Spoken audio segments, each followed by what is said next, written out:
Ya estamos iniciando esta edición de Mesa Central por la pantalla del 13 en simultáneo con Tele 13 Radio, con Tele 13 en vivo, con todas nuestras plataformas, con AC/DC sonando de fondo. Y en la mesa de análisis, don Max Colodoro. ¿Cómo está, Max? Muy bien, Iván. Buenos días. Don Quique Mujica. ¿Qué tal? Muy buenos días. Todo listo, todo dispuesto. Entrega la encuesta de criterios. Vamos al tiro, vamos al grano, para ver cómo está la cosa. ¿Qué pasó esta semana? Hay novedades, ¿eh? Vamos con la primera lámina de la encuesta criteria de hoy. Si la elección presidencial fuese este domingo, ¿por cuál de las siguientes candidaturas votarías? Janet Jara baja 3 puntos porcentuales a 27. Ojo que José Antonio Kast sube 2 puntos porcentuales a 26. O sea, están ahí, en el empate. Empate técnico. Evelyn Matei sube 3 puntos porcentuales a 17. Johannes Kaiser se mantiene en 10.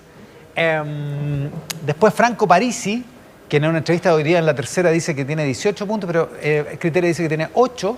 Harold May Nichols sube 1 punto porcentual a 4. Marco Enrique Dominami 1 y Eduardo Artés 1. Esa es la elección en papeleta si fuera este domingo. Siguiente lámina, después lo comentamos con Quique Mujica y con Max Colodoro acá en la mesa. En caso de que hubiera segunda vuelta, ¿por quién votarías?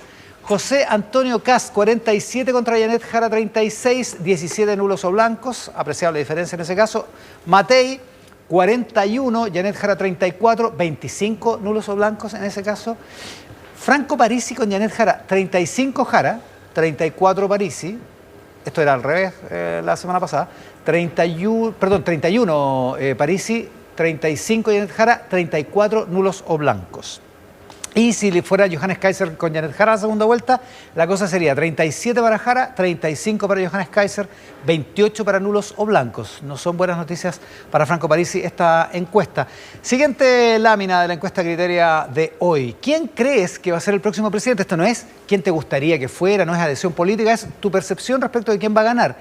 Y José Antonio Kast detiene una caída importante, venía de 44 puntos en algún momento en agosto pasado, había bajado a 35, remonta 1 punto y la curva se tiende a estabilizar. Janet Jara muy estable en 32 puntos en ese mismo ámbito, Evelyn Matei tiene 11 y Franco Parisi tiene 6 en ese caso, y Johannes Kaiser más lo mismo en términos de quién podría ser el próximo presidente de Chile, quién crees que va a ser el próximo presidente.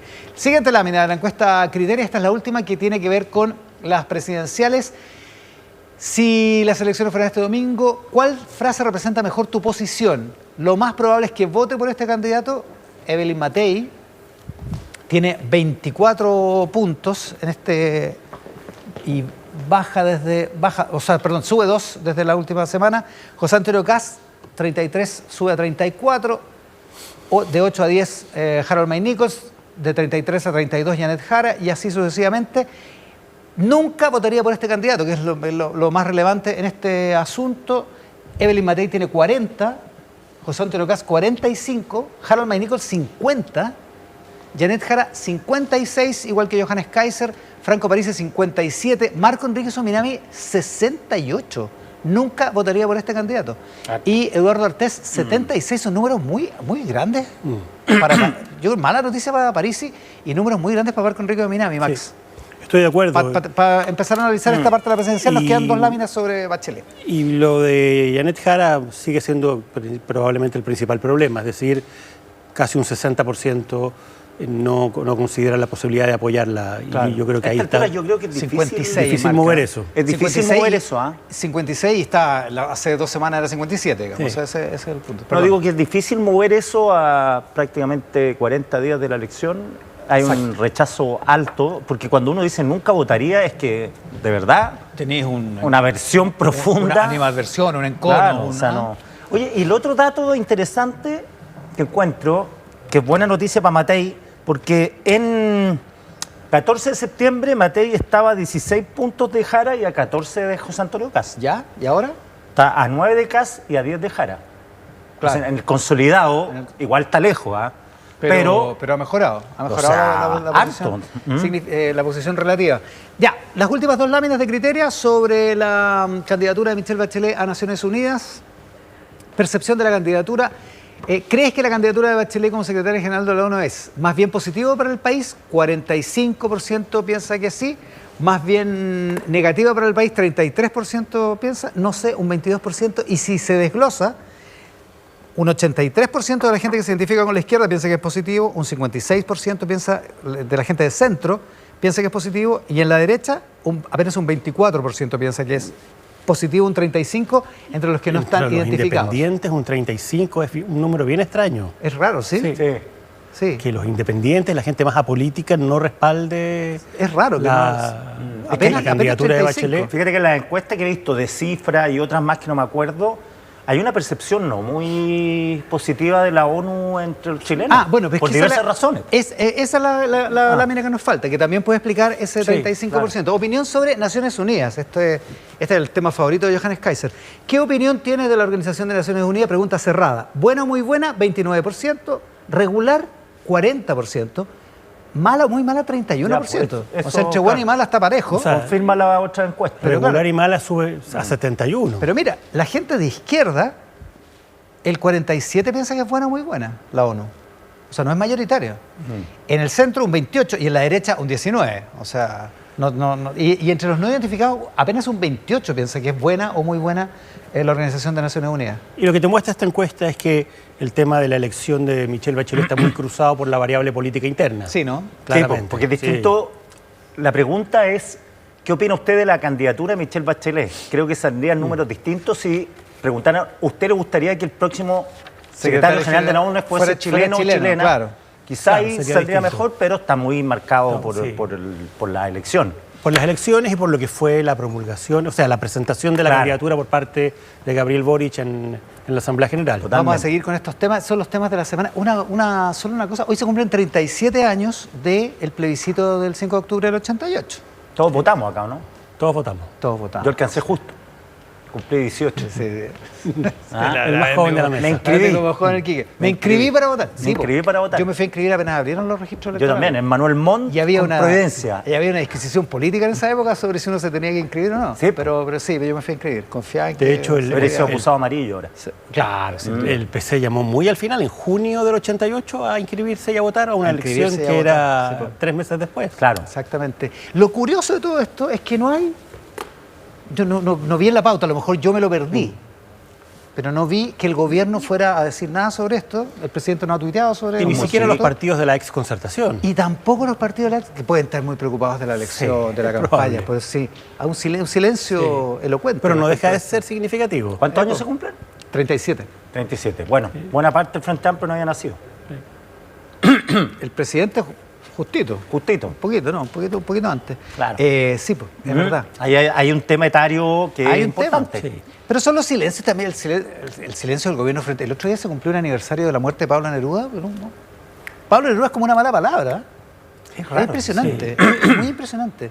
Sí, por todo el tema que tuvo con las denuncias de abuso por el y de abandono. Confieso que viví, el libro donde... Exacto. Habla que abusó de una mujer. Claro, es como la relectura a partir de una página. De hecho, en España trataron de vetarlo en el currículum escolar, las feministas de España. ¿A Pablo Neruda? Sí. Pero es curioso, un presidente que le gusta la poesía. Pero son silencios que son... Que algo dicen respecto del asunto. ¿Qué dice respecto de nuestro debate público la pelea de esta semana entre el presidente y José Antonio Kast, Max?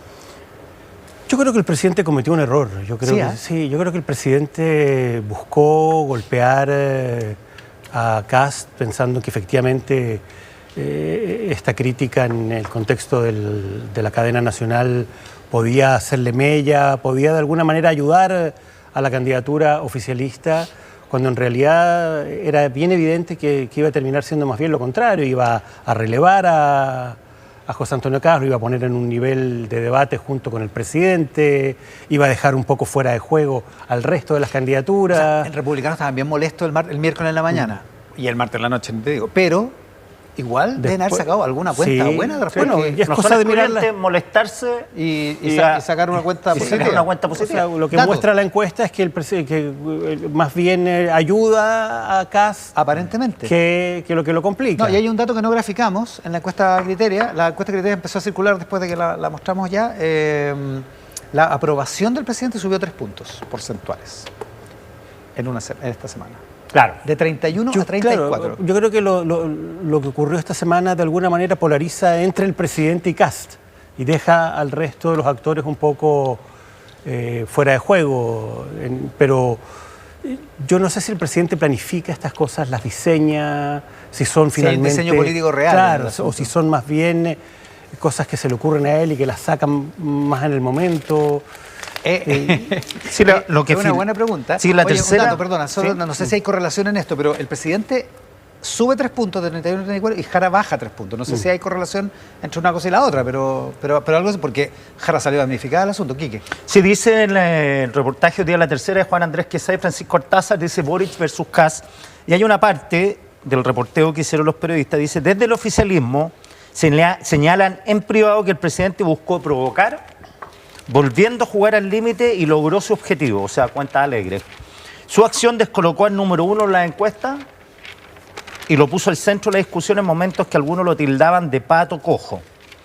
Entonces, como diciendo, decían que éramos irrelevantes, bueno, aquí volvimos a ser relevantes. Ahora, el presidente tiene que captar que está en medio de una campaña presidencial y él no es el candidato. Ese es el tema. Janet Jara, la candidata. Pueden ser cuentas alegres para el presidente. La pregunta es si son cuentas alegres para su candidata. Bueno, aparentemente, por criterio, no, Sí, digamos. no. No. De hecho, Max lo llama jefe de campaña. Así se titula la columna de Max en La Tercera. Sí, y además... Y, es que yo perdona, creo y Ascanio Cavallo se llama El lapsus de la derrota, columna también en La Tercera sobre el mismo sobre el asunto. mismo tema. Y yo creo que además hay que agregarle el que la señal que da el presidente cuando toma la decisión de anunciar que no va a haber recursos de libre disposición para el futuro gobierno, de alguna manera también golpea sobre todo a Jara, porque es una señal de que no hay confianza, no hay convicción de que Jara va a ser finalmente... Tú lo lees así, O de sea, esa manera. creo que si hubiera evidencia contundente de que Jara tiene una posibilidad real importante de ser la próxima presidenta de Chile, no sé si el gobierno estaría eliminando los recursos de libre disposición del próximo gobierno. Bueno, hay una razón técnica, a lo mejor las dos cosas Sí, conversan. hay una razón técnica, las dos cosas pero yo creo que igual hay una lectura inevitable. Jara criticó la medida. Sí, obviamente. Sí, pero es como lo que decía el Quique respecto a republicano. No se niega una cosa con la otra. Claro. Es decir, que haya desconfianza y al mismo tiempo una necesidad técnica de ajustar el gasto, digamos. Exactamente. Sí. Así que, pero ella criticó esto, dijo que preferiría que estuviese. No es Pasó asunto ayer al ministro zanjado, Monte a la pasada. Sí, pues no es asunto zanjado, esto se tiene que discutir, lo dijo Grau Díaz en la entrevista, que esto tiene que pasar a discutirse en el Parlamento. Sí, hay una entrevista, habla Nicolás Grau, Sí. una entrevista a Carlos Alonso en La Tercera, y viene el ministro de Economía Álvaro García. Nicolás Grau estuvo en T3 en vivo a mediados de semana, estuvo el miércoles en Televisión Radio, el jueves, estuvo en T3 en vivo y insistió en el asunto, está dispuesto a abrirlo, pero dentro del marco de gasto que hay, o sea, 1,7 de aumento de gasto, no más. No va a meter los 700 millones No, sí, efectivamente por sobre la línea. hay una restricción objetiva desde el punto de vista financiero, pero el problema es que las señales políticas, además cuando uno las lee en conjunto, esta ofensiva del presidente contra Kast y además tomando la decisión de alguna manera de dejar al próximo gobierno en una situación compleja desde el punto de vista financiero, más allá de que haya razones técnicas, las dos cosas juntas yo creo que ponen a Jara en una situación bien difícil.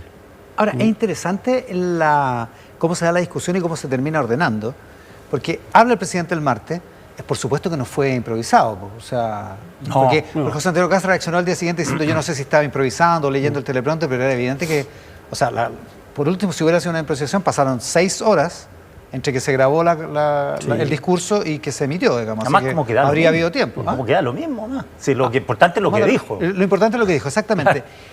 Al día siguiente, el ministro de Economía como que respaldó, pero se notaba que el argumento es pertinente que el presidente se meta en el debate.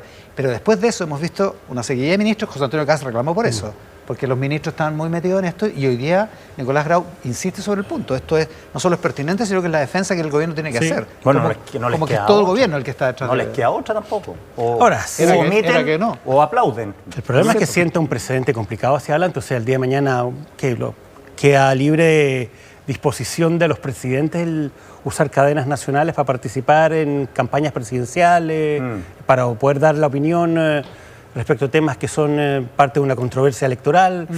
Yo lo veo difícil. Es como el inicio de la franja electoral. Porque Que es parte el cadena, 17 todo es esto. cadena nacional. O sea, por el día de televisión. mañana, si a otro presidente de un sector distinto se le ocurre Es que hacer lo eso- mismo, ¿qué van a salir a Es que decir? eso es un buen test. ¿Qué hubiera pasado si Sebastián Piñera hubiera hecho algo como en eso? medio de la creo- campaña. Creo que tenemos campaña. claro qué es lo que habría pasado. ¿Qué hubiera pasado? ¿O qué pasaría si José Antonio Kast fuera el presidente e hiciera algo? Hiciera algo así como el día de eso? mañana. ¿Cómo te parecería? Digamos? Bueno, es que con este precedente el escenario ya es distinto. Porque si el precedente no existiera, es la primera vez que esto ocurre. Claro, de hecho. Boric lo hizo una claro, vez. Pero si ya Boric lo hizo una vez, bueno, se defiende, aquí se defiende la obra del gobierno, claro, el argumento. hay un escenario diferente a partir de esta decisión del presidente hoy día. Sí, además con un alto visionado. O sea, el presidente aquilata que es una cadena nacional. O sea, todos los canales se ven obligados. Sí. A No es transmitir. obligatoria, porque es voluntaria, pero claro, la norma, o sea, la costumbre es que la transmitimos todos. No, me expresé mal, se ven obligados, digo, por una cuestión positiva, o sea, Claro. no que son obligados, Sí. sino que es más bien una cuestión republicana de dar el espacio para que el presidente se comunique. Ahora, claro, hubo un mensaje político clarito ahí y con la misma técnica que un poco, no sé cómo llamarla, de hablar de alguien sin mencionarlo, que lo hizo en la ONU. Claro. Como que no, yo no estaba hablando de Kass, no, yo no estaba hablando de Trump. A ver. No, claro. Claro, O sea, pero no quedaron los Gajardos, somos tontos hasta las no 12. quedaron ninguna duda, o sea, no quedaron dudas después de esto. O sea, estaba hablando de No, Kass, si era evidente. obvio, Era Hay evidente. uno solo que propone 6.000 millones de recortes. en 18 meses. En 18 meses, sí. Ya, bueno, pero esto va a seguir, da la impresión de que puede seguir, ¿no? Sí, yo creo que la complicación principal para el oficialismo y para Evelyn Matei y para Kaiser es que de alguna manera los dejó en una posición complicada a todos. Los deja offside, digamos. Claro, el Fuera del presidente. juego. Entonces tienen que intentar meterse en la polémica, participar, probablemente ser todavía más duros. Bueno, esa es la evaluación que hacía Chile Vamos. Que Claro. el presidente eligió a su opositor número 1 porque le conviene que haya una segunda vuelta Kass-Jara más que fuese Matei-Jara. Es un análisis que se han de Desde el Chile punto de Vamos. vista electoral de la segunda vuelta. Claro, claro. Porque hay otros que están sacando la cuenta más larga, que Al es presidente le al conviene presidente el le conviene triunfo ser el de líder Kast, opositor claro. contra el presidente Kast. Claro. Esa- Ese tiro más largo. Sí. ya. Es un tiro más largo. Sí. Es verdad. Ahora, dicho eso, Johannes Kaiser también debe, o sea, si yo fuera Johannes Kaiser estaría picado si yo estoy proponiendo como 15.000 millones de recortes. Imagínate. Imagínate todo lo que tendría que recortar. Y no, lo ignora el presidente.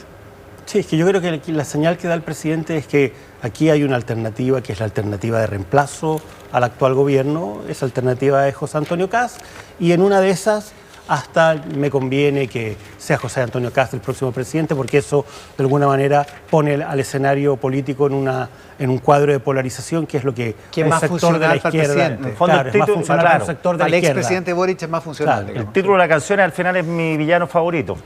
O el título de la película. Ahora, el punto, Nicolás Grau hoy día lo pone no solo como una cuestión que es pertinente que el presidente lo haga, que es lo que decía el miércoles en Tele 13 Radio, también dice el criterio del gobierno es una cosa que ha ido cambiando, pero que está más firme en las últimas semanas, es el criterio del gobierno es defender la obra y defender los beneficios sociales.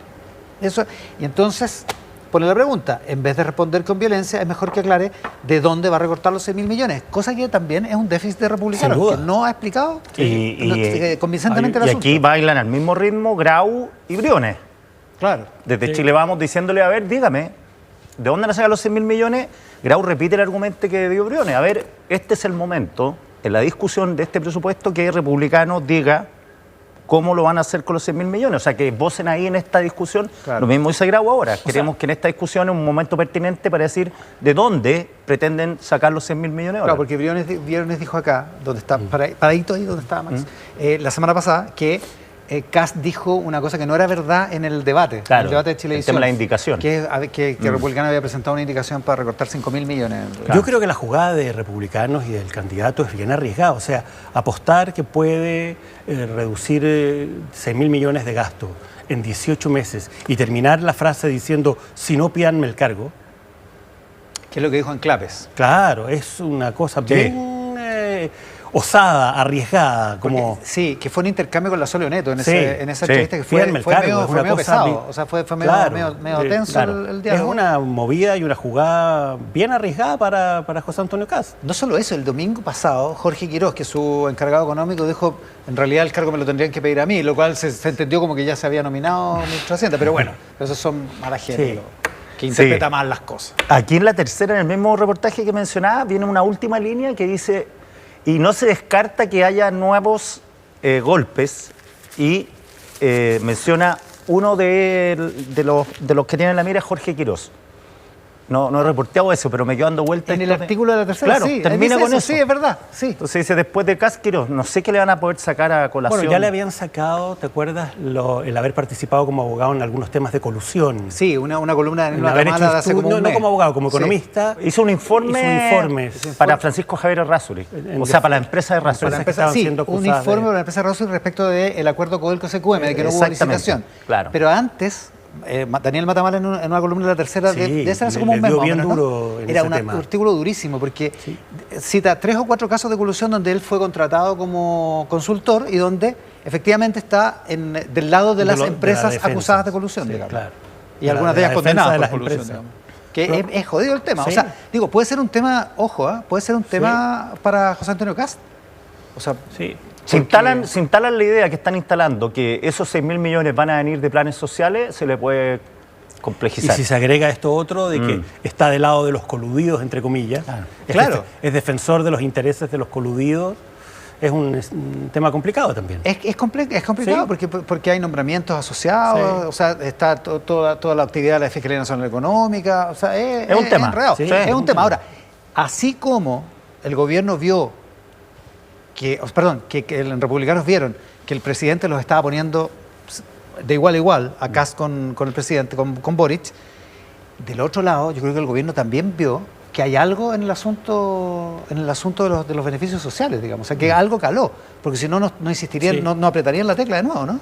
O sea, yo por lo que he escuchado, hay muchas zonas donde a los candidatos del Partido Republicano y al propio candidato presidencial se le pregunta si es verdad o no si es verdad. Como que hay un segmento de la población al cual ha llegado efectivamente este mensaje de que eventualmente un gobierno de Kast podría poner en riesgo ciertos beneficios sociales, incluyendo la PGU. Sí, el gobierno ha hecho un esfuerzo por eso. Sí, sin duda. Por relevarlo, sobre todo el tema de la PGU, a raíz de que se metieron con el tema de las pensiones, se enredaron ahí. Y Kast tuvo que salir a precisar, y por eso lo hace, y ahí quiere decir que caló, es en ese video donde dice amo la PGU. Sí. Entonces, acusó recibo. Es que hay alguna gente en republicanos que dice que hay una campaña sistemática de rayado en las paredes, de papelógrafos, en distintas ciudades del país, no solo en Santiago, de Kast te va a quitar la PGU. Claro. Que esa es como la campaña. Y yo creo que lo que no ayuda... Porque la verdad es que nosotros no lo hemos hecho nunca. Claro. Y lo que no ayuda a Kast es que todavía no explica efectivamente de dónde viene el recorte de los 6.000 millones. Entonces, el silencio de Kast, la incapacidad todavía para poder explicar con claridad cómo se va a hacer y de dónde vienen esos recursos que se van finalmente a recortar, ahora, de alguna manera ayuda a esta campaña. Esto viene de antes incluso de los 6.000 millones, porque recuerdo haber hecho un par de entrevistas, incluso algunos programas, principalmente en la radio, donde hay más opinión y columnas de análisis, ¿no? Donde 2 o 3 veces me salía gente, yo creo que alguna vez estábamos juntos, gente que decía, republicanos votó contra la PGU. Sí. Cuando técnicamente Republicano no existía, no tenía representación parlamentaria cuando se votó la PGU en enero del 2022. Republicanos puso, y cuando se discutió las pensiones, Republicanos votó contra el aumento de la PGU. Es una manera bien enrevesada, o sea, como que de hace rato que viene. Esto viene antes de los 6.000 millones. Además porque es una línea fácil. Sí, y pega, impacta. Porque la PGU es lo más popular que hay. Totalmente, es como van a eliminar el auge. Claro. Claro, y los 6.000 millones sin explicación ayuda, contribuye a eso. Exacto, claro. Sí, además tiene el tema de Milei al lado también con los jubilados. O sea, se le ha emporcado ese tema a Milei al lado con los recortes de ciertos beneficios sociales que se mezclaron con recortes que Milei tenía que hacer porque era sencillamente un robo a la corona. O sea, lo que había armado el peronismo ahí. Pero también el ruido también de, oye, hay sectores que se van a ver perjudicados. Ahora, lo que sí es cierto... Suena parecido. Pero lo que sí es cierto es que las encuestas que uno está mirando, uno no ve todavía un impacto en el apoyo a Kast, ni de este ni de otros temas. Uno ve un escenario bastante parejo, bastante estable. Ya, claro. Ahora, hay gente en el oficialismo que ve una declinación, un declive de Kast. Yo, sinceramente, cuando veo el escenario de hoy día, la encuesta de ayer de UDD, esta de Criteria, veo un escenario bastante consolidado en las grandes tendencias me refiero, no en los números chicos. En el margen las cosas se mueven y obviamente se van a seguir moviendo. Pero tú miras un escenario en el cual básicamente Janet Jara y Kast están en un empate técnico. Súper parejo. En un empate técnico desde hace ya bastante tiempo, con Evelyn Matei con dificultades para poder, se aproxima de repente en los márgenes, vuelve a bajar un poco, vuelve a subir. Pero el escenario, como en términos de tendencias generales, yo... Sinceramente, a 40, ¿cuántos somos? 41 días, 41 9 horas y 31 minutos. Salvo que los debates jueguen un rol muy relevante y que uno vea un gran acierto de un candidato o una gran caída de otro, sinceramente yo veo que este escenario tiende a moverse poco. Debates importantes. Sí, pero vamos a ver cuánto mueven. Si el tema es cuánto logran mover este escenario que uno ve ya con cierta consolidación. Quedan 3 debates importantes. El 26 de octubre acá en Canal 13, 20 horas. Para los que nos acostamos temprano. 20 horas. Temprano. Sí, 20 horas. Qué buena. 26 de octubre. El de Anatel es el 10 de noviembre. El de Anatel es el 10 de noviembre y entre medio el de Archie, el 4 de noviembre. Radar Electoral, radarelectoral.cl, que agrupa las encuestas y saca un promedio, da muy parejo en las últimas semanas a Jara y a Kast. Parejo en términos de que la línea no va para arriba ni para abajo. Jara 29,5, Kast 23,7, Matei 15,3, Kaiser 10,7, Parisi 8,7. Ese es el escenario. ¿Sabes qué? Pero además estable. Sí, estable, un escenario en el que yo coincido en que lo más probable es que la candidata del oficialismo sea la que salga primera. Que gane la primera vuelta. Si es la candidata única frente a 3, 4 alternativas de oposición. Es razonable. Lo más probable y lo razonable sería que Jara estuviera en primer lugar. Alberto Mayor lo viene diciendo hace rato.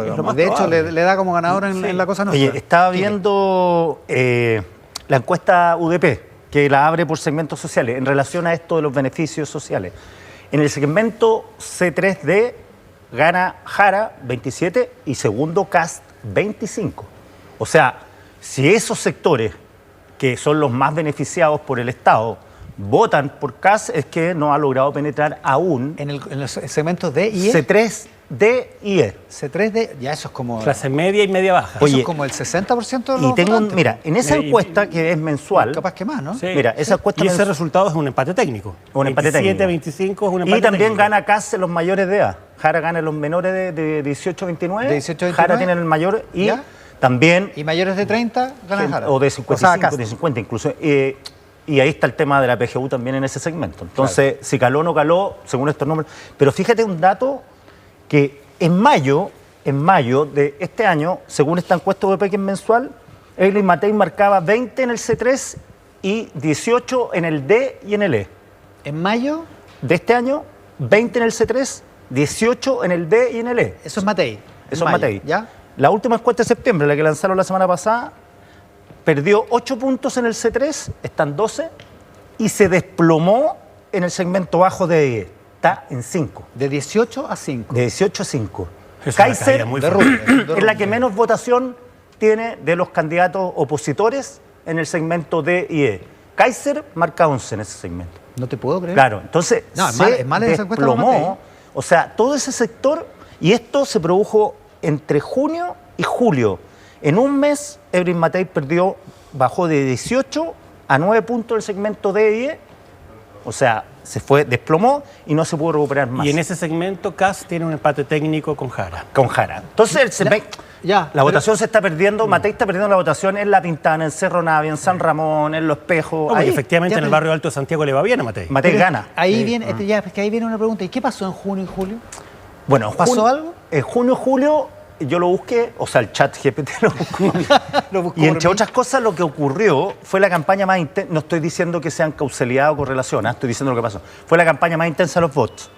De hecho, cuando te da la entrevista a ti, dice la campaña asquerosa, es en esos meses, cuando ya Matei tiene que salir a hablar del tema. Claro, ya habla. Ya está desbandado. Claro, ¿Ah? que fue la primera vez que lo dijo. Claro, no habría esperado que ese tema campaña beneficiara a Matei y no la perjudicara.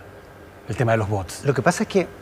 Ahora es contrafactual, porque sube ella. No sabemos si también se empieza a recuperar. Lo que yo les decía, ahora ella no está a 16 puntos de Jara, está a 10. No, mira, no quiero decir su nombre porque porque estábamos con el Quique conversando con una persona el otro día y no me autorizó a decirlo porque estaba en una conversación privada, digamos, pero decía, hay gente, hay un segmento de la población que no ve Mesa Central, digamos.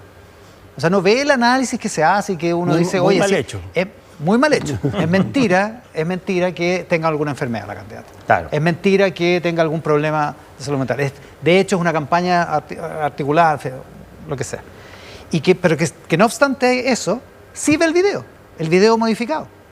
Sí ve el video, entonces se queda con una cierta idea. Sí, eso también puede haber pasado, o sea, puede haber calado más de lo que uno pensaba. Sí, es verdad.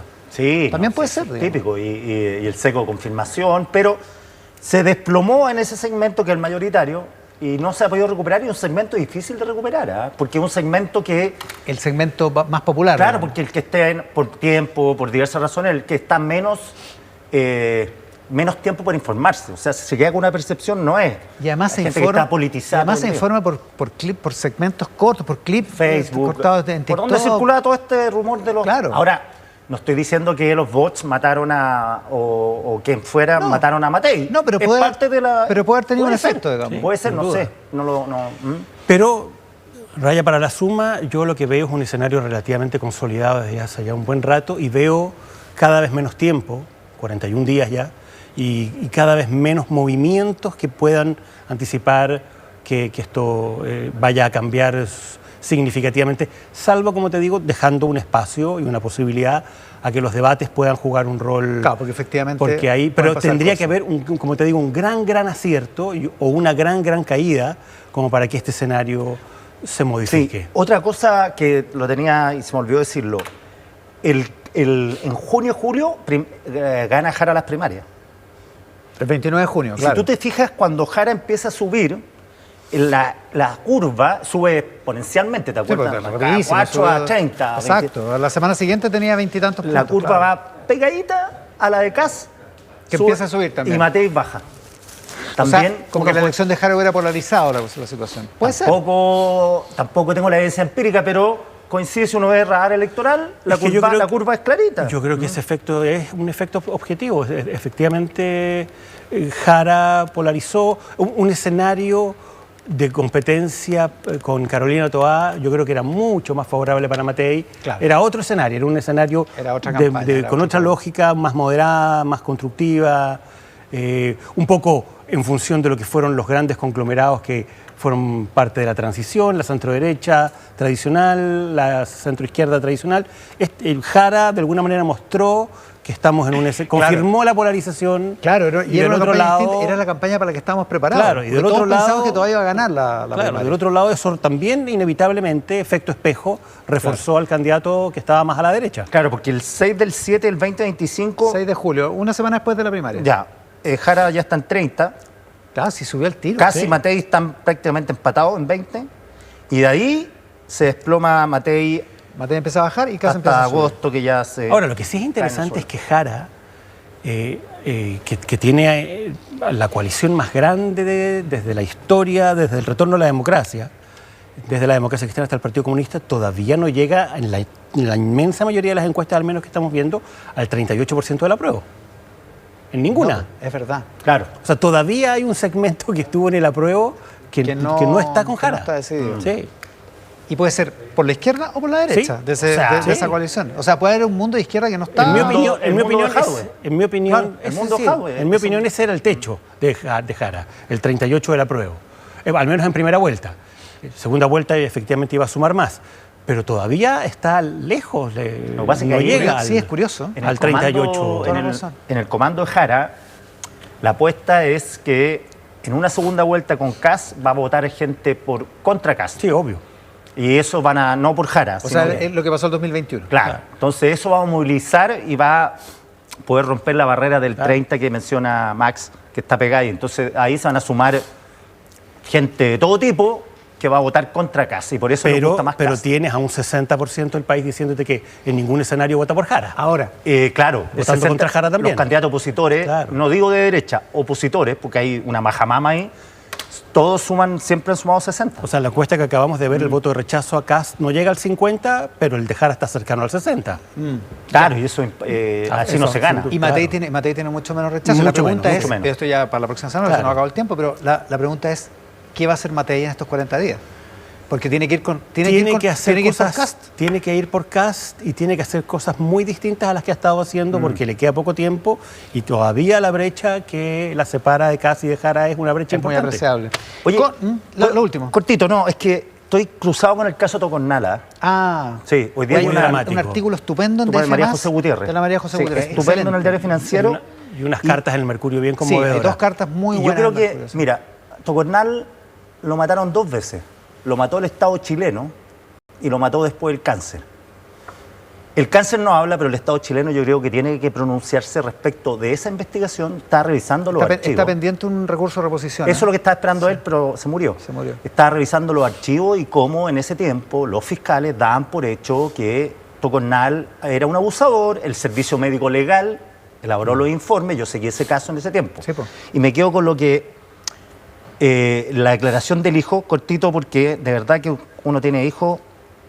Mi papá siempre fue excelente con nosotros y lamentablemente fui el responsable de que estuviera preso por 10 años por el miedo que le tenía a mi mamá.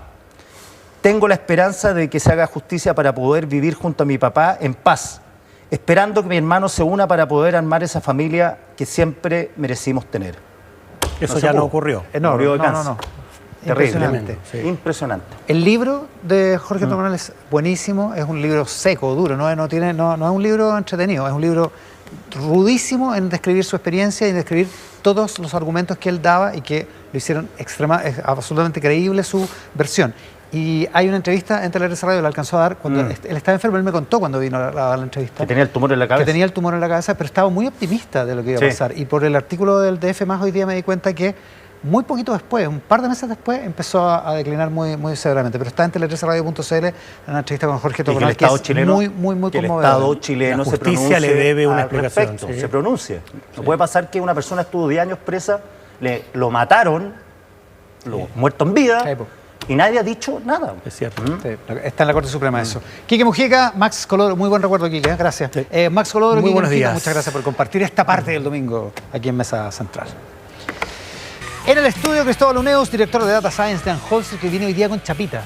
¿Tiene chapita? ¿Es nueva esa? Sí, es nueva. Muy bien, el espíritu corporativo. Vamos a hablar del Congreso, Cristóbal. Así es, Iván, muchas ¿Cómo gracias. es el trabajo que se hizo? Claro, lo que nosotros hicimos es que ahora que a partir del 18 de agosto se saben cuáles son los pactos, fuimos y miramos la votación de las municipales del año pasado con los pactos de hoy día. ¿Ya? Y reconfiguramos la elección de la Cámara de Diputados del 2021, los pactos de hoy día del 2021, para que la gente pudiera comparar cómo va a cambiar o cuáles son los escenarios que pueden cambiar. Porque esto es importante, la gente que se le puede olvidar, el oficialismo hoy día, una parte del oficialismo, ¿cierto?, va junto en un solo pacto, Unidad por Chile, pero la elección del 2021 fueron separados.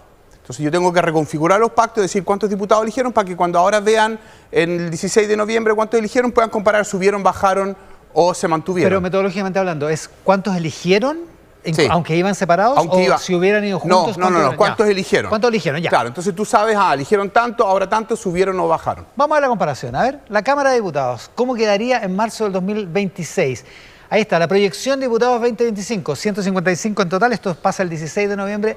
Unidad por Chile elegiría 67. ¿Ya? En Verde Regionalista y Humanista elegiría 1, otros partidos hay un conjunto de pactos, elegiría 1, el Partido de la Gente 1, Chile Grande Unido, que es Chile Vamos, ¿no es cierto?, elegiría 56 y Cambio por Chile, que es el Partido Republicano, Social Cristiano y Nacional Libertario, ¿no es cierto?, elegiría 21. Entonces, si yo sumo la derecha, considero solamente Chile Grande y Unido y Cambio por Chile, tendrían hoy día el 16 de noviembre, si esto se cumple, 85 diputados. Para tener mayoría, son 78. O sea, es larga mayoría. Hay 7 diputados más, y eso en términos políticos en Chile es una mayoría grande en términos de cuántos diputados incluso se me pueden descargar y todavía yo puedo aprobar leyes. Ya, algunas preguntas sobre eso. Por ejemplo, Partido de la Gente le das 1. Le doy 1. Ellos eligieron 6 la vez anterior. Claro, eligieron 6, esos 6 se fueron a otros partidos. Ya. Entonces nos van a la reelección como Partido de la Gente. Claro, están de hecho en pactos distintos. En pactos distintos, unos están en el oficialismo, otros están en la derecha. Y en este caso la diputada que se está eligiendo es Pamela Giles. Pero Pamela Giles, el año 2021, arrastró 2 candidatos más. Sí, pues, pero eligió 3 diputados en esa misma... Exactamente, entonces por esto es una estimación en el sentido de que ella va en un pacto nuevo, sus candidatos no van y la fuerza del Partido de la Gente no es la fuerza del pacto donde ella iba la vez pasada, que era la izquierda en el fondo. Ya, entonces no se puede extrapolar del 2021 para acá. No se podría suponer que le va a ir bien. Le puede ir bien. Y puede ser que ella arrastre y por lo tanto en ese caso esa estimación sería incorrecta. Pero lo segundo es que 21 fue con voto voluntario. Esta es con voto obligatorio. Y esa es una de las razones por las cuales ese efecto nosotros no lo incorporamos, porque no sabemos cuando sea voto obligatorio cuál va a ser el poder del incumbente. Probablemente va a ser alto, pero quizás no tan alto como el del 21. Y estamos comparando con la elección con la municipal del año pasado. Que fue con obligatorio. Que fue con voto obligatorio. Claro, entonces ese es y lo que asumiendo que la gente va a votar igual. Más o menos igual. Exactamente, ya. Que no se ha cambiado de bando. Y eso, ojo, eso es muy importante porque en la elección del 2021, si yo sumo en la derecha José Antonio Kast más Sebastián Sichel, yo tengo 40,7% de las preferencias válidamente emitidas. Ya. Y si yo hoy día en las encuestas, las que se repiten toda la semana, en promedio la suma de Matei, Kast y Kaiser está en torno al 50, sin ajustar por los votos válidamente emitidos. 10% más. Está 10 puntos. 10 puntos porcentuales más arriba. Ese efecto tampoco está en la simulación. Entonces uno podría decir, la votación de lo que se ve en la presidencial podría ser mayor a la municipal del año pasado. O sea, podría tener un sesgo hacia arriba. Hacia arriba. Para los candidatos de derecha. Para los dos pactos de la derecha. Para los dos pactos de derecha. Veamos el Senado. ¿Cómo quedaría en marzo cómo empezaría a funcionar en marzo del 2025? La izquierda. Claro, Unidad por Chile elegiría 19, Verde Regionalista elegiría 3, los otros partidos elegirían 2 y la derecha tendría Chile Grande y Unido 23 y Cambio por Chile tendría... con eso quedarían. Con eso quedarían. Recordemos que no se eligen los 50, exactamente. Se elige la mitad del Senado. Aquí hay que hacer una sola salvedad, que en este caso la derecha tiene 26, pero en el escenario de la izquierda nosotros estamos asumiendo dentro de las simulaciones que en la región de Aysén sale Calixto. El diputado que quiso ir en la derecha, que no pudo, claro. Y que fue en el pacto Frente Regionalista Verde. Es uno de los tres que está ahí. Es uno de los tres. De los tres y verdes. Alguien podría decir, está bien, se elige en un pacto de izquierda, pero él vota de una manera distinta, entonces eso es algo que podría estar al otro lado y en ese caso la diferencia sería de 2 y no de 1. Sería 27, claro. Claro, entonces nosotros lo pusimos porque es donde él se elige. Es medio raro, es medio impresentable y todo, pero puede ser. Digamos. Pero puede ser en el fondo. Entonces, esa es una salvedad que nosotros hacemos en esta lámina. Ya, y 2 quedarían en el otro segmento. Ya. Y la tercera lámina que tenemos para proyectar el Congreso en el 2025. Estas son las senatoriales donde está todo el mundo como mirando las senatoriales más interesantes. ¿Por qué? Porque se eligen solo 23 y como conversamos recién hay 1 o 2 donde si la izquierda gana, la derecha no tiene mayoría en el Senado. Exacto. Entonces nosotros lo que estamos proyectando es que en Arica y Atacama es 1 y 1, en el Maule es 3 y 2. 3 para la derecha. Para la derecha. La derecha aquí es azul y el amarillo es la Unidad por Chile, en Tarapacá 1 y 1, en Valparaíso sería 3 y 2, 2 de Chile Grande, 1 del Pacto Republicano, ¿ya? Y en la Araucanía también sería 3 y 2, 2 de Chile Grande y 1 de Republicano. Y en el Maule no están contando ningún republicano, porque en el Maule Republicanos tiene una apuesta tiene una apuesta súper fuerte Vial, y en esa hay ruido, pero nosotros nuestro escenario base es que se eligen 3 de Chile Vamos. De Chile Vamos. Y en Aysén es donde está el escenario que es verde, que es diferente, porque ahí se estaría eligiendo Calixto. Claro. Ya, eso es lo que sería. Y eso terminaría dando, asumiendo que Calixto es un opositor. Digamos, claro, es 23-27. Sería 20. Claro, entonces la gente nos pregunta ya, ¿y dónde puede cambiar ese escenario? Podría ser en Atacama, que en vez de elegir 1 y 1 elegirían, por ejemplo, 2 y ninguno. Hay alguna historia. Para cualquiera de los dos lados. No, pero en el sentido que si la izquierda le va bien, hay historias que dicen que se podría elegir Chicardini y Proboste. Chicardini y Proboste, ya. Y la derecha que iría afuera, entonces ahí es uno. Y el otro es en la Araucanía, que en vez de ser 3-2, podría ser 3-2 para el otro lado. Lo vemos muy poco probable. Muy poco probable en lo de la Araucanía. En lo de la Araucanía. Es más probable lo de Atacama, pero también lo de Atacama lo tenemos con muy baja probabilidad que en el fondo la derecha se quede fuera del Senado. Porque doblaje en el Senado no ha habido, ¿no? En Atacama. No, hubo en Antofagasta cuando dejaron fuera a Cruzcoque como senador que se había inscrito. Claro. Ahí fue la última vez que hubo, hace muchos años atrás, y no se ha visto. Algunos dicen que es porque la derecha va dividida. Bueno, nosotros decimos, pero los números como están y las municipales 24 no dan eso. Pero a veces el efecto de los candidatos es muy importante. Si esto fuera así, vamos a verlo. Vamos a ver el 16, el 17 de noviembre vamos a estar analizando. El 16 en la noche. Claro, no, por eso me refiero. Ya el 17 con los votos contados, claro, al día siguiente, veremos si esto le da la razón a republicanos de ir en listas separadas, digamos, porque así parece que sí, ¿no? Así es, exactamente. Vamos a ver, Cristóbal Uneus es director de Data Science en Anholzer. Muchas gracias por estar acá. Muchas gracias, Iván. Cristóbal, nos vemos en algunas semanas más. Sí. Tenemos harta pega que comentar con Cristóbal Uneus y con la gente de Anholzer que viene acá al programa. Nos vamos también con nuestros auspiciadores. Lo anunciado con el ministro de Economía, Álvaro García. Ministro, muchas gracias por la gentileza de estar acá. Buenos días. Un gusto estar contigo. Hasta que salió la ley de permisos sectoriales, la celebró en La Moneda, se publicó el lunes pasado. Así es, y ya está operando. Y entonces, ¿cuándo vamos a ver algún resultado? ¿Cuándo empieza a notarse que las cosas empiezan a cambiar? Bueno, hay dos cosas que ya están operando. La posibilidad de hacer permisos paralelos, no tener que esperar uno para pedir el otro. Claro, que no sean trámites consecutivos. Sino y eso reduce enormemente los tiempos de espera. Y la página digital a través de la cual tú puedes hacer todos los trámites e informarte de cómo va tu proyecto. ¿Y eso ya está funcionando? Las dos cosas. Ya, eso es bueno. Gran cosa, sí. Una gran cosa para todos los emprendedores. ¿Leyó la entrevista del ministro Grau hoy día? La encontré muy buena. La recomiendo. La tercera, Nicolás Grau. Carlos Alonso, el periodista que la hizo. Muy bueno, Carlos Alonso. De alguna manera desliza Grau que la posición del presidente en torno al asunto del recorte fiscal, lo que dijo en la cadena nacional, es la posición del gobierno, es la posición que todos los ministros comparten.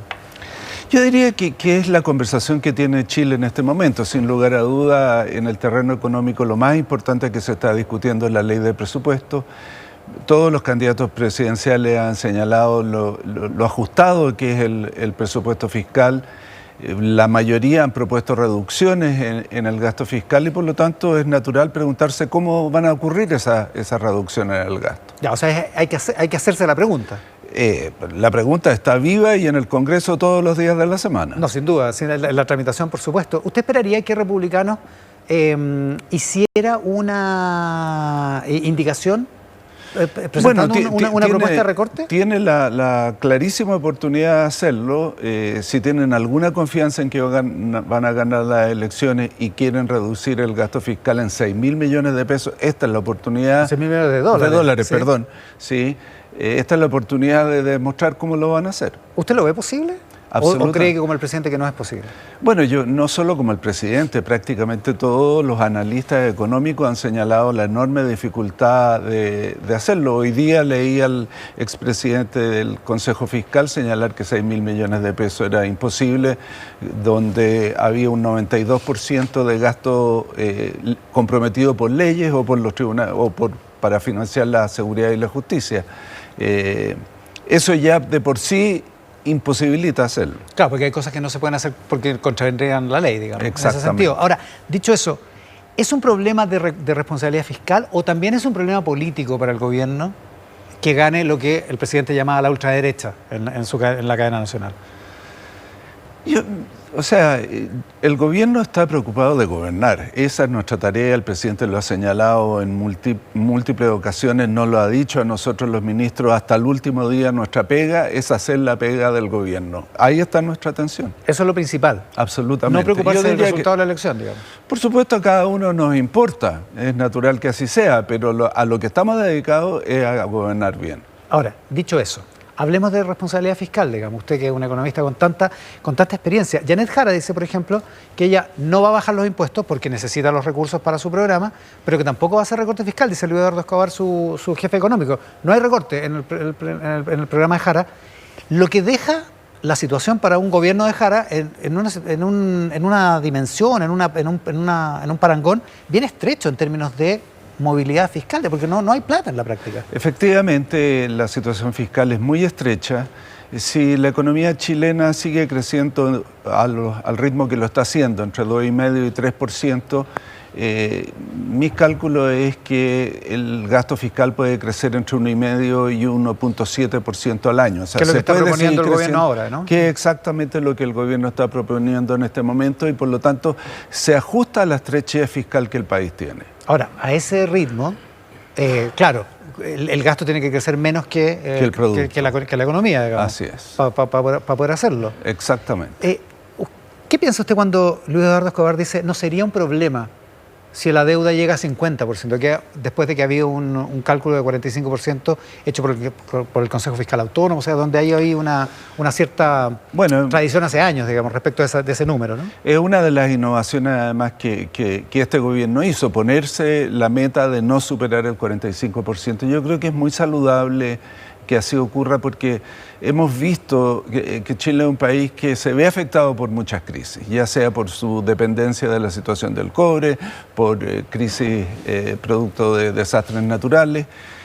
Por lo tanto, tener un colchón que no nos lleve sobre el 50% a mí me parece muy prudente y por lo tanto no superar el 45% es lo que deberíamos hacer. Llegar al 50% nos deja muy expuestos si es que hay un cualquier terremoto. Cosa, exactamente, y sabemos que desafortunadamente existen. O sea, no hay que mirarlo a huevo, digamos, porque Luis Eduardo Escobar dice, no es problema si llegamos a 50%. O sea, no es un drama, pero nos pone en una situación compleja frente a cualquier eventualidad como la que vivimos desafortunadamente de manera bastante regular en nuestro país. Esto porque el tamaño de la deuda ya implica que al año pagamos, ¿qué? ¿4.000 millones? 4.500 millones de dólares. 4.500, es harta plata. Es mucha plata.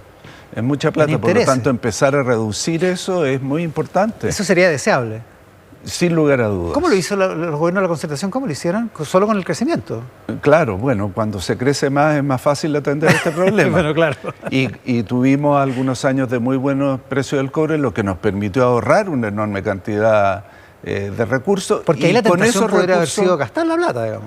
Sí, pero se tuvo mucha responsabilidad y nos permitió sobrellevar la crisis subprime de manera bastante adecuada. Usted estaba en el comando de Carolina Toa en la primaria.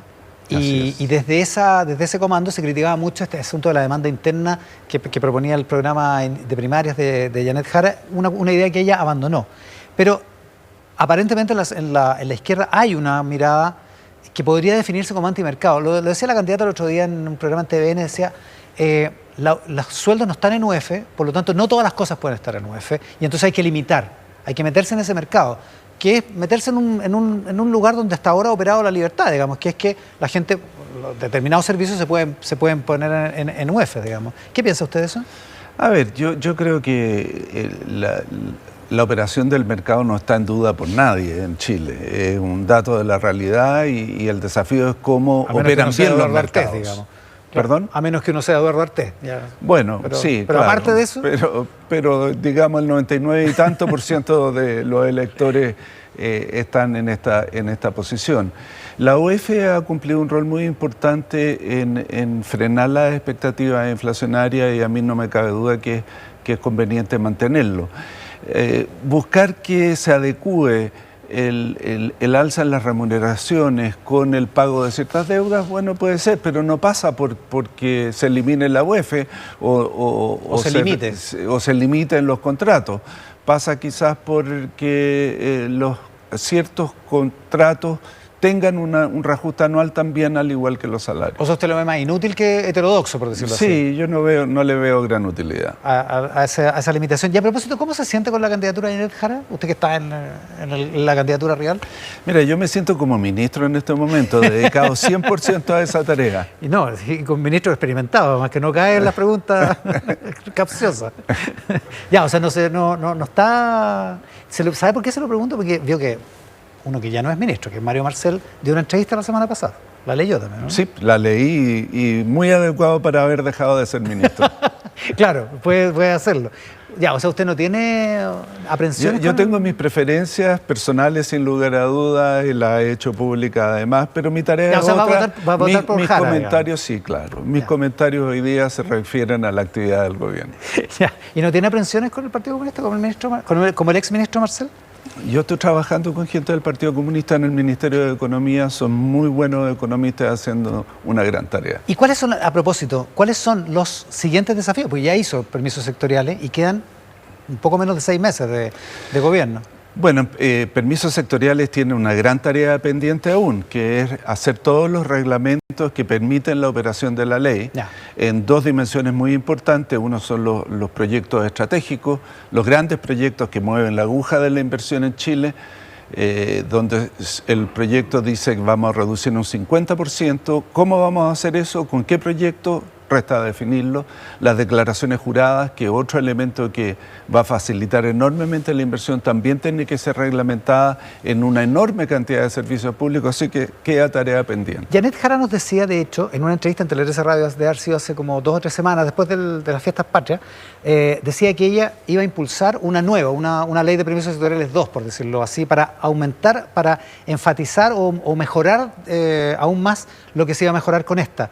¿Es posible? ¿Hay margen, hay espacio para eso? Bueno, la propia ley de permisos sectoriales contempla la posibilidad de ir fortaleciendo el sistema regulatorio en el sentido de ir simplificándolo sin poner en riesgo los derechos de la ciudadanía de manera continua. Esa es una tarea permanente de la oficina que crea este proyecto de ley. Y una cosa que no está en economía, pero que tiene que ver con esto también, la institucionalidad ambiental, no va a salir finalmente eso en este gobierno, ¿no? Es poco probable que ese proyecto de ley salga, pero va a continuar su trámite parlamentario. En ese sentido, sin embargo, hay también buenas noticias. El mes pasado fue el mes en que más proyectos se aprobaron en el CIA, en la historia del CIA. En volumen de inversión. En cantidad de plata. En cantidad de plata, así es. Ya, eso es una buena noticia. Sí, gran noticia. ¿Y por qué tenemos tanto ruido respecto de eso? ¿Por qué tenemos tanto ruido respecto de organismos estatales que parecen a veces poner cortapisas? Hoy día el exministro Juan Carlos Llobet tiene una columna en El Mercurio y dice que se llama decrecimiento de facto, porque dice, hay algunos que están utilizando las instituciones, como el Consejo de Monumentos Nacionales, la CONADI, o derechamente ONGs que utilizan la institucionalidad para ir deteniendo proyectos, no por razones legítimas necesariamente, sino porque se oponen a los proyectos per se. Bueno, que algunos se opongan a los proyectos no es un problema. Tenemos una institucionalidad bastante sólida que debe definir si es atendible esa posición o no. Otra cosa son los organismos públicos. Y indudablemente en los organismos públicos tenemos falencia por largo tiempo, como en el Consejo de Monumentos Nacional hay una ley en el Congreso que busca fortalecer esa institución, pero los tiempos de trámite de ciertas instituciones públicas son excesivos por sobre los tiempos de trámite que define la ley, y eso afortunadamente es una de las cosas que atiende muy adecuadamente la ley de permisos sectoriales, que genera el silencio administrativo para todos los trámites públicos. Por lo tanto, no se van a poder exceder los tiempos de trámite desde que esta ley entre en vigencia. Ya, eso también es una buena noticia para quienes están planeando proyectos de inversión, digamos. Así es. Ahora, dicho eso, el caso Dominga, por ejemplo, que es como el niño símbolo de todo este asunto. ¿Cuántos? ¿12 años? ¿Más o menos? Sí, más o menos. Una brutalidad, digamos. Mucho tiempo. Para lo que sea. Se supone, en realidad no está claro, pero se supone que tendría que haber una reunión nueva del Comité de Ministros, digamos. No depende de usted, depende de Medio Ambiente, pero... Sí, la verdad es que no está claro. Bueno, en este momento, si no me equivoco, todavía hay fallos judiciales pendientes y dependiendo de eso, ¿qué es lo que debe ocurrir? Pero, ¿cuál es su opinión respecto a ese asunto? ¿Cómo debería actuar el gobierno? Un gobierno que, por otra parte, tiene un presidente que se opone al proyecto, digamos. O sea, hasta el momento el gobierno ha declarado que el proyecto es inadmisible. Yo no quiero emitir opinión porque voy a tener que votar si así corresponde. Y lo que sí como gobierno tenemos que hacer es que los tribunales terminen de fallar los recursos pendientes. Ahora, yo sé que es su jefe, pero es un problema que el presidente en sus discursos de triunfo, el 2021, haya dicho no a Dominga como una especie como de eslogan, casi como un principio, digamos, ¿no? Bueno, se le había dicho no a Dominga en los gobiernos anteriores también y posteriormente también en el Consejo de Ministros. Ahora, dicho eso, hay una institucionalidad que funciona. Eso es lo único que importa, esperar que la institucionalidad funcione. Y al gobierno no le queda otra que acatarlo, digamos. Así es, y así lo va a hacer. ¿La perspectiva de crecimiento de la economía hacia el futuro? Yo creo que es cada día más positiva. Todavía tenemos un techo de crecimiento que es lo que se denomina crecimiento potencial muy bajo, de 2%. En los 2 últimos años hemos excedido ese techo, pero la buena noticia es que la tasa de inversión está subiendo muy significativamente y eso es lo que logra elevar el techo. El Banco Central casi duplicó la tasa de crecimiento de la inversión para este año. La cartera de proyectos que son posibles de implementar en los próximos 5 años ha subido muy significativamente. Por cierto, por lo tanto, lo que resta es aprovechar esa oportunidad, que esos proyectos de inversión efectivamente se materialicen. Y ahí nos falta algo de audacia política en términos de establecer plazos menores o un fast track en algunos determinados casos. Bueno, es lo que precisamente estamos haciendo junto al ministro de Hacienda y al ministro del Trabajo. Esta semana que se inicia vamos a Concepción a reunirnos con los titulares de diversos proyectos del sur de Chile para ver cómo agilizamos su implementación. Lo mismo vamos a hacer en Antofagasta en 2 semanas más, posteriormente en Valparaíso. Estamos muy activamente viendo cómo agilizamos y concretamos la inversión, porque esa es la fuente de generación de buenos puestos de trabajo, que es lo que chilenos y chilenas necesitan. Claro, porque hay cosas que a veces cuesta entender. Por ejemplo, hay un proyecto de tierras raras en Penco y está el municipio, el alcalde de la comuna quiere declarar la comuna como libre de minería cuando hay ahí una riqueza que está...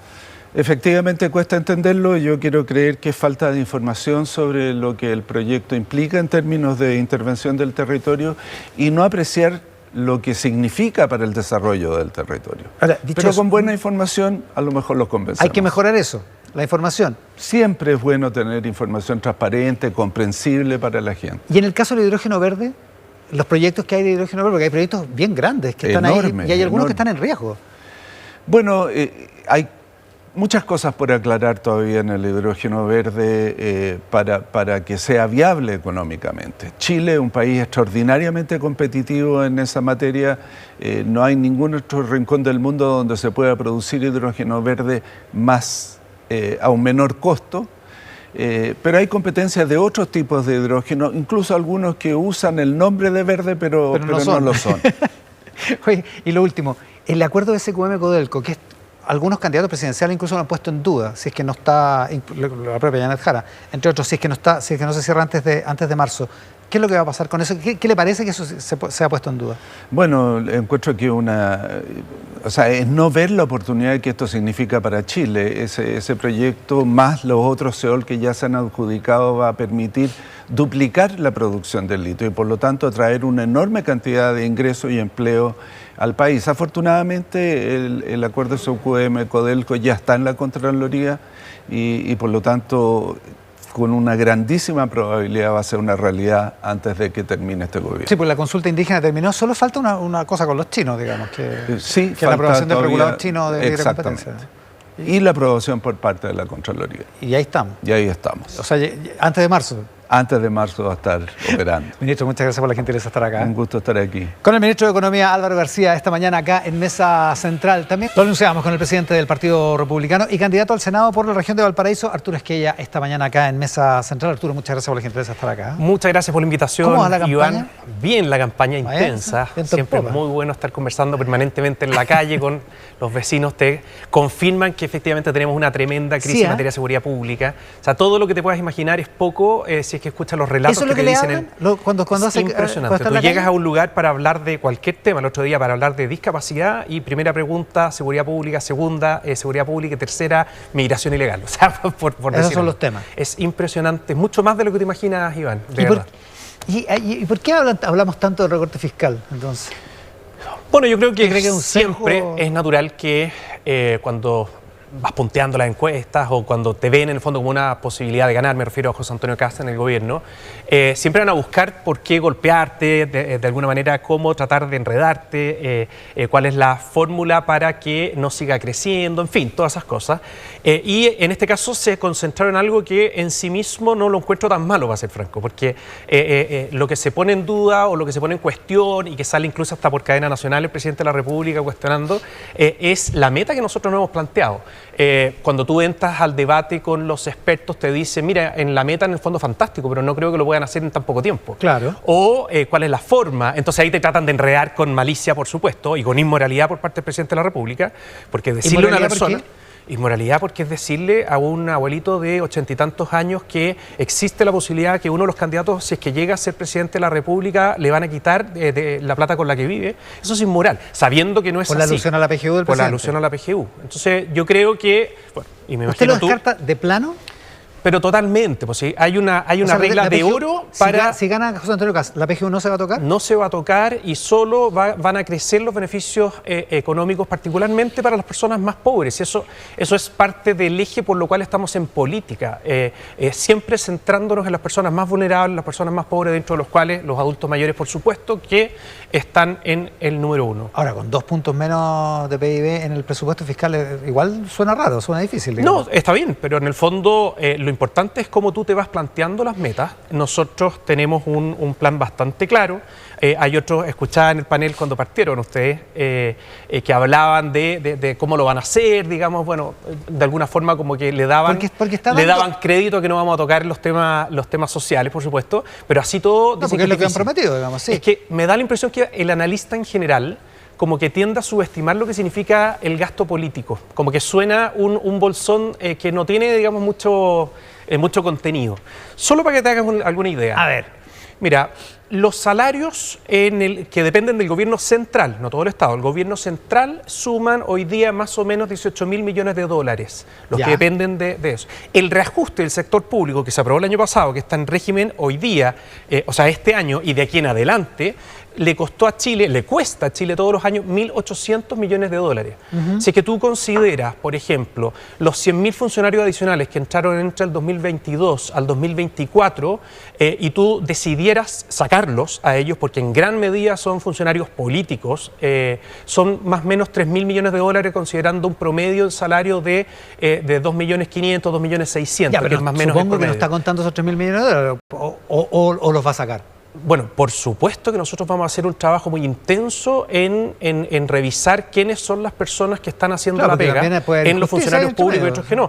Por eso no te puedo decir que van a ser va a haber una racia contra todos los que contrataron en este periodo. No, nosotros vamos a revisar, curiosamente también muchas personas que trabajan en el Estado nos escriben diciendo, mire, acá el último año entraron tantas personas, ahí están sus escritorios, no hacen absolutamente nada y le cuesta mucha plata al Estado.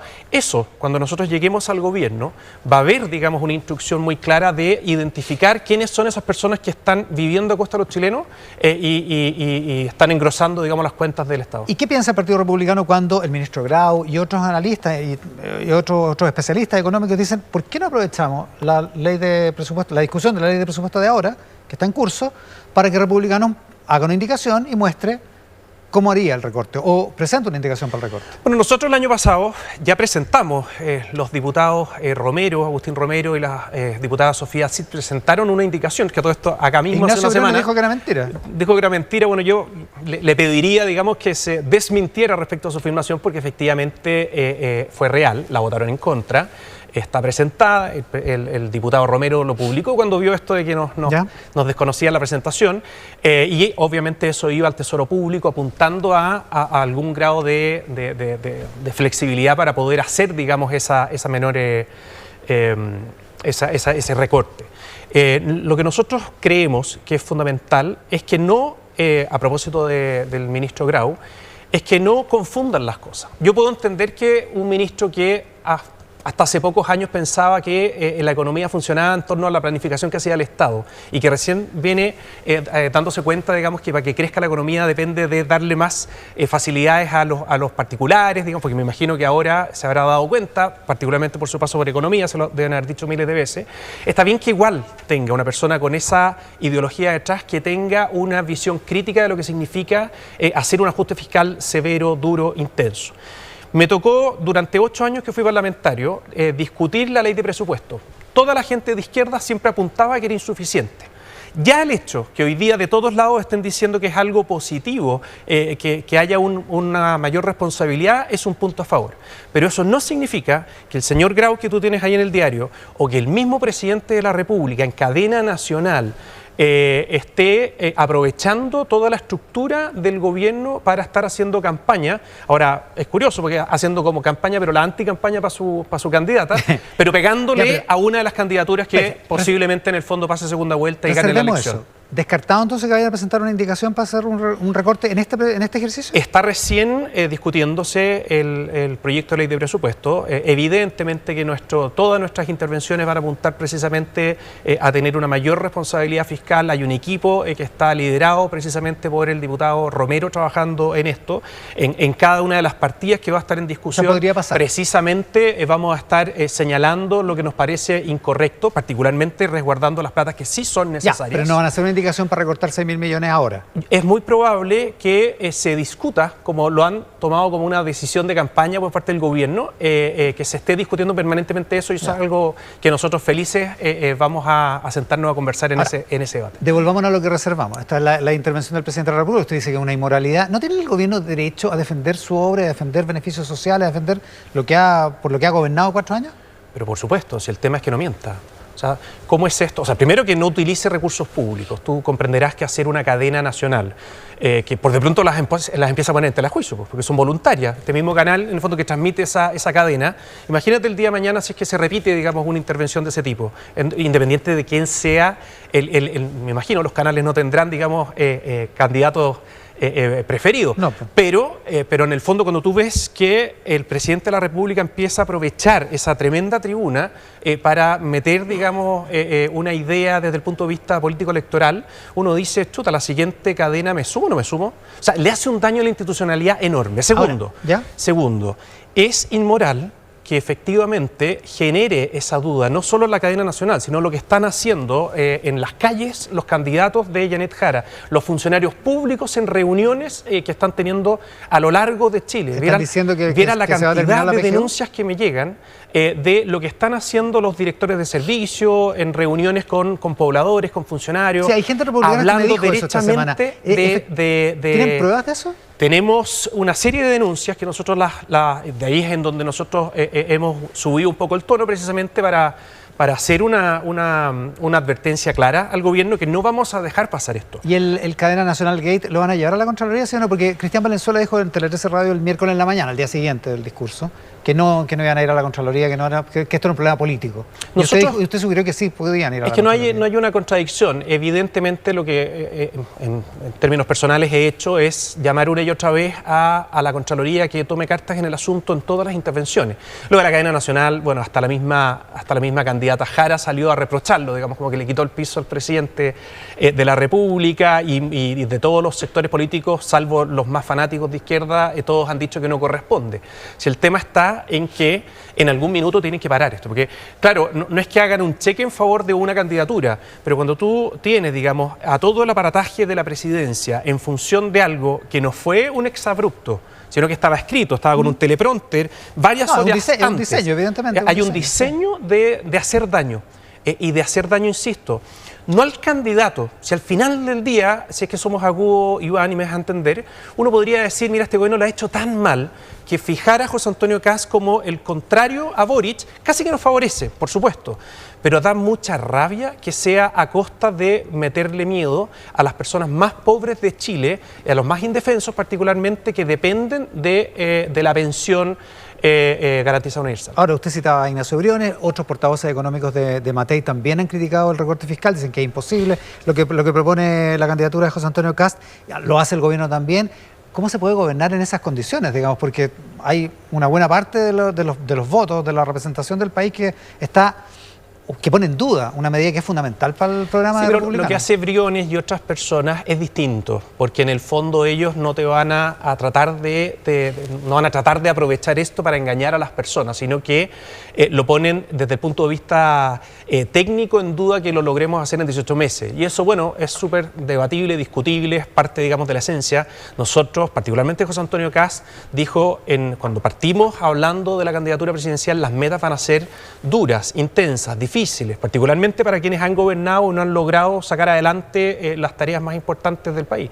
Nosotros tenemos una meta más complicada todavía, que yo no sé si no la han descubierto o no, pero en materia de seguridad pública le hemos dicho a todos los chilenos que vamos a llevar en los 4 años de un eventual gobierno de José Antonio Kast a ser el país más seguro de Latinoamérica. O sea, ¿medido en qué? Medido en la percepción de temor y la victimización a partir del segundo año. Al principio es muy difícil la victimización, pero la percepción de temor tú la puedes atacar directamente de entrada. Y es lo que nos estamos preparando para eso. Sí, por eso le asignamos tanto valor a lo que aprendimos en El Salvador desde el punto de vista del modelo de seguridad que se aplica allá. Es clave el decirle a los chilenos que sí se puede sacar del país a los criminales violentos o meterlos, digamos, en la cárcel para siempre. El problema de El Salvador es el récord de derechos humanos que tiene, digamos. La gente que está presa sin...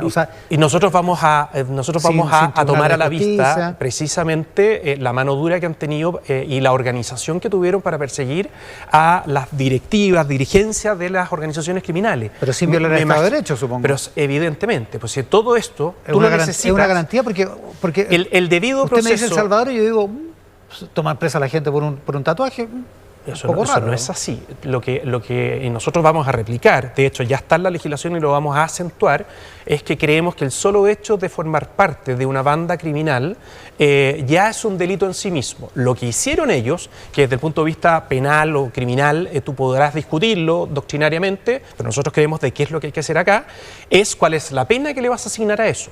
Nosotros creemos de que en sí mismo tiene que ser una de las penas más altas para que se pueda activar todo un proceso muy duro de investigación, de medidas intrusivas y evidentemente sensato. Lo que pasa es que la carga de la prueba está en el Estado. Sí, es que lo que tú planteas como en el fondo, no sé, atentado a los derechos humanos que tiene que ver con los tatuajes, es una realidad que no se da en la cultura delictual chilena. Ellos en el fondo, como se tatúan a la banda que pertenece, efectivamente era un medio de prueba significativo para aplicar, digamos, o empezar a investigar y sancionar. ¿Suficiente, significativo? Si se diera en Chile. No, pues ¿Le parecería suficiente? Me tocó estar... nunca lo toman como una prueba única, sino que es un elemento, es un indicio significativo para proceder a la detención y de ahí en adelante, lo que hicieron ellos, ojo, esto es bien importante porque también se tiene que aplicar acá.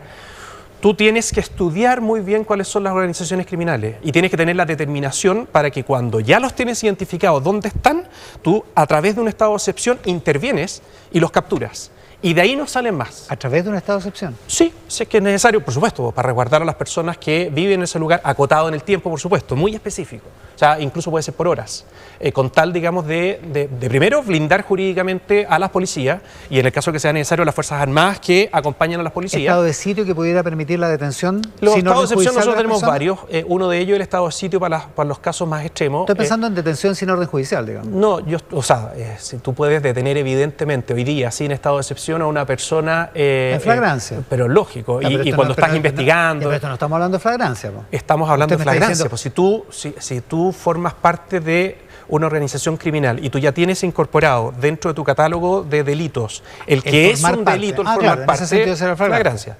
Y no me quiero ir del tema de estado de excepción, porque en el terrorismo del sur aplica 100%. Si en el fondo, cuando tú tienes un atentado a la soberanía, tal como nosotros lo tenemos en manos de el crimen organizado por un lado, pero también por parte de estas organizaciones terroristas, evidentemente que tú tienes que utilizar toda la fuerza del Estado, incluidas las Fuerzas Armadas, incluyendo el Estado de sitio, incluidas las Fuerzas Armadas, que por de pronto, si es que es necesario decretar estado de sitio para aquello, efectivamente no hay ningún problema en que se proceda así. O sea, un gobierno republicano le aumentaría, si no aumenta el estado de sitio, o si no aumenta el nivel del estado de emergencia, del estado de excepción, ¿sí aumentaría el rol de las Fuerzas Armadas en los sitios en las regiones donde está en los casos en donde está en juego la soberanía del Estado? Es evidente que quienes están llamados, número uno, a defender la soberanía son las Fuerzas Armadas. ¿Significa eso que se va a hacer a priori o es parte, digamos, del diseño de entrada? No. Pero tú nunca puedes, en el fondo, decir que no vas a poder contar con ellos. Lo único que necesitamos es darles la tranquilidad de que nunca más vamos a repetir la historia que se vivió ahora hace poco, particularmente en el estallido, que estamos luego a cumplir una buena cantidad de años, en donde las autoridades políticas le dan vuelta a la espalda a las personas que están cumpliendo sus funciones. Y me refiero a las policías y a las Fuerzas Armadas. O sea, apoyo a todos los funcionarios. Apoyo, blindaje jurídico y herramientas concretas. ¿Sigue creyendo que la suerte está echada, como me dijo hace algunas semanas, acá en este mismo programa, humilde programa? Yo creo que la segunda vuelta, efectivamente, esta es bastante clara y cuando ya tienes meses o sea que está claro que estabilización... Está claro que Kast pasa a segunda vuelta, eso dice usted. Sí, que en y eso es con está Jara. Acuérdate que yo no sé cómo lo entendiste tú, pero mi frase apuntaba precisamente a quienes van a pasar a segunda vuelta. Y en esa segunda vuelta también ha crecido el optimismo nuestro, viendo las encuestadoras semana a semana que demuestran que José Antonio Kast es el que garantiza con una mayor holgura el ganarle a Jara en segunda vuelta. Por lo mismo, es tan importante, perdón que lo diga de nuevo, pero creo que la última vez también lo dije acá, es tan importante que todos los candidatos que son hoy día de la oposición sean claritos en esto. Si nosotros tenemos a un solo adversario político para verdaderamente enfrentarnos al enemigo, que es el crimen organizado, la delincuencia desatada. Y ese adversario político es Janet Jara, militante del Partido Comunista, continuadora del gobierno de Boric. El enredarse no queriendo decir públicamente que no se apoya a, en este caso, José Antonio Kast y pasa a segunda vuelta, es un error. Independiente que quien sea que pase. O sea, yo no... O sea, si pasa Matei, usted la va a apoyar. Pero sin duda, y Kaiser también. A propósito de apoyo, Diego Paco, el gobernador de Arica, apoya a José Antonio Kast. Ya, un gobernador, ya, está bien, se lo concedo. Pero no ha habido la procesión que le dijo a la Mónica Rincón en CNN. Me da la impresión de que te falta información ahí. A ver, cuénteme. Mira, lo puedes hacer cuando termine el programa, meterte a las redes sociales de los candidatos de Arica Punta Arenas y revisa ahí quiénes son los que están apoyando o quiénes están promoviendo candidatos presidenciales y quiénes no. Yo creo que te vas a sorprender de quiénes... Usted dice que la omisión de candidatos al Congreso de Chile Vamos es un apoyo tácito a José Antonio Kast. Cuando en el fondo los candidatos de distintos bloques políticos se encuentran una y otra vez que en la feria de turno del lugar donde están siendo candidatos les dicen, mire, feliz de conocerle usted, pero a mí no me toque nada José Antonio Kast, que yo creo que sea el próximo presidente. La verdad es que ya cuando le dicen por tercera vez, ese candidato empieza a pensar, chuta, ¿me conviene o no seguir promoviendo, digamos, una candidatura presidencial? Empieza a ser guiños, como dijo usted el otro día. Y eso al final del día va quedando bastante registrado en las redes sociales, así que tú te puedes entretener ahí la tarde del domingo. Mire, es que quiero ver Talento Oculto, que la damos después de Teletarde. Muy bueno. Así que no me voy a meter. Oiga, Janet Jara va a pelear por el tema del aborto, incluso a costa de irritar a la democracia cristiana. Ustedes no. ¿Por qué? Porque, y esto también hemos tenido la oportunidad de conversarlo, me parece que la radio, es de tal magnitud la crisis por la cual estamos atravesando, que evidentemente, me imagino que estás hablando de un futuro gobierno. Claro.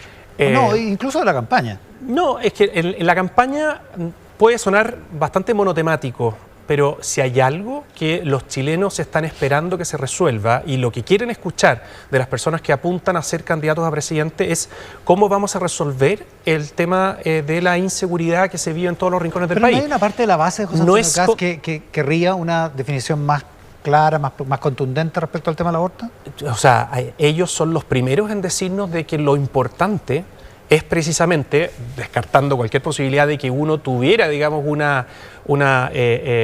cambio de opinión respecto de los temas, como se llaman, valóricos, o particularmente, digamos, en el tema aborto. Nosotros no cambiamos una coma lo que pensamos, pero sí tenemos la suficiente claridad para darnos cuenta de que estos temas que son más complejos, de trincheras, si que lo quieres, que cuesta que las personas se muevan de lo que piensan originalmente, te llevan, digamos, a que una persona que tiene todas las fichas puestas en que tú vas a resolver los temas de seguridad, se empieza a fijar en otros temas en donde nosotros decimos, mire, no se preocupe, en los próximos 4 años nosotros nos vamos a enfocar en los temas de seguridad y de crecimiento económico, y las diferencias que originalmente podríamos tener, porque no hemos cambiado nuestra manera de opinar en todas las cosas que hemos dado a conocer durante todos los años. No, yo me imagino que usted sigue pensando lo mismo respecto al aborto. La pregunta es si sigue pensando que si tuvieran mayoría parlamentaria derogarían la ley de aborto en 3 causales. Me lo dijo usted mismo hace 2 años, porque usted es un muy buen entrevistado, deja muchas cuñas.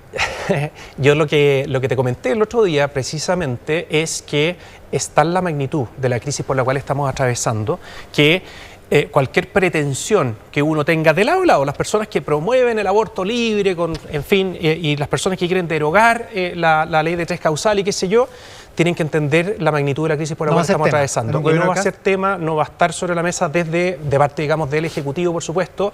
Si hay un solo norte que vamos a tener durante los próximos 4 años es en ganarle al tren de Aragua, en ganarle a las organizaciones criminales, y todo nuestro esfuerzo, valentía, coraje, trabajo va a estar precisamente puesto en eso. Arturo, muchas gracias por la gentileza. Gracias a ti. Con Arturo Esquella, el presidente del Partido Republicano.